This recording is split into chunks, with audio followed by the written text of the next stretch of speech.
What if I told you that the most expensive thing you've ever bought or ever dreamed of buying is worth almost nothing?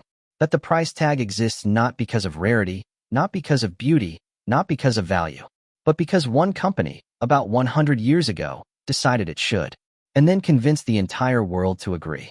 This is the story of diamonds, and it is one of the most successful lies ever told.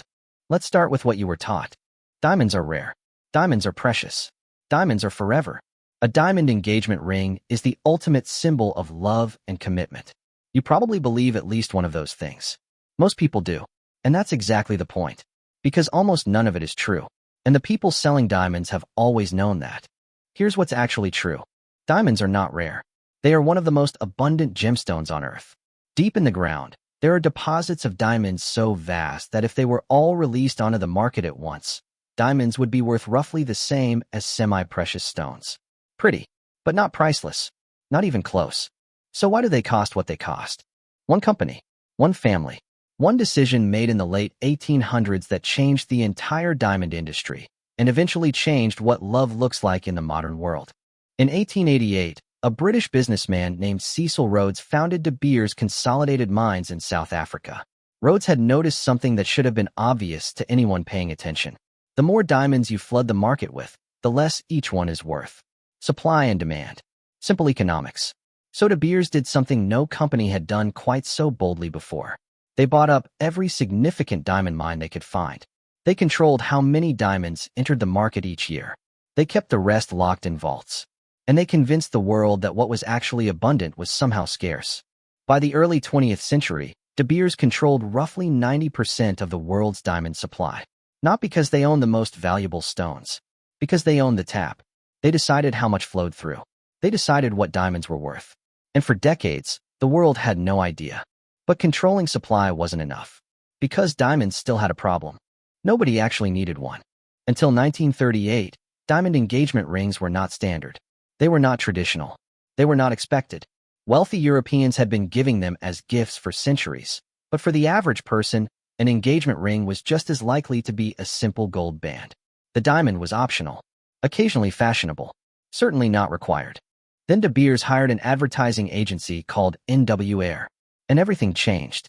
The agency's task was simple and almost impossible. Make diamonds feel necessary. Make them feel emotional. Make them feel like the only possible way to prove that your love was real. They placed diamonds in films. They sent them to celebrities. They convinced newspapers to run stories about famous engagements featuring large diamonds. They coached Hollywood stars on how to be photographed wearing them. And then in 1947, a 28-year-old copywriter named Francis Geraghty wrote 4 words that would become one of the most successful advertising slogans in human history. A diamond is forever. Not diamonds are beautiful. Not diamonds are valuable. Forever. The word did something genius. It tied the permanent nature of the stone, which genuinely does last a very long time, to the permanent nature of love. It made selling a diamond feel like selling a promise. And it made not buying one feel like admitting your love had an expiration date. Within 3 years, diamond engagement ring sales in America increased by 55%. Within a generation, the diamond ring had gone from optional to obligatory. Not because of tradition, not because of nature, because of 4 words written by one person in one afternoon. But here's the part that should bother you most. The moment you buy a diamond, it loses roughly 50% of its value. Walk into any jewelry store, buy a diamond ring for $5,000, walk back in the next day and try to sell it. They will offer you somewhere between $500 and $2,000. Maybe less. The same store, the same ring, the same diamond they just told you was an investment in forever. Diamonds don't hold value. They never did. The idea that they do is part of the same campaign. Because if people knew they could resell diamonds easily, a second-hand market would emerge. Prices would drop. The illusion of scarcity would collapse. So De Beers spent decades actively discouraging resale. They ran campaigns telling people that reselling a diamond was emotionally wrong, that keeping it was part of its meaning. They turned a financial disadvantage into a romantic virtue.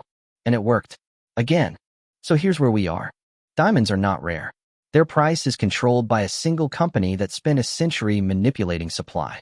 The tradition of diamond engagement rings is less than 100 years old and was invented by an advertising campaign. And the moment you buy one, it is worth a fraction of what you paid. And yet, The diamond industry is worth over $80 billion a year. Billions of people still buy them, still give them, still receive them with tears in their eyes. Which raises the most interesting question of all. Does it matter? If you know the history, if you know that the tradition was manufactured, that the scarcity was artificial, that the slogan was written in an afternoon, does the diamond on your finger mean less? Or does meaning never really come from the object at all? Does it come from the moment, the person, the decision to say this is the one? Maybe the most human thing about the diamond scam isn't that we were fooled. It's that even after we know, most of us don't care. What do you think? Does knowing this change how you see diamonds? Or does it not matter at all? Let us know in the comments below. And if this made you see something familiar in a completely different way, that's what this channel is for. If you want more, hit subscribe. We're just getting started. Next time we might explore how the color of wedding dresses was also invented by a single person, or why the engagement ring itself originally had nothing to do with love at all. Let us know which one you want to hear first.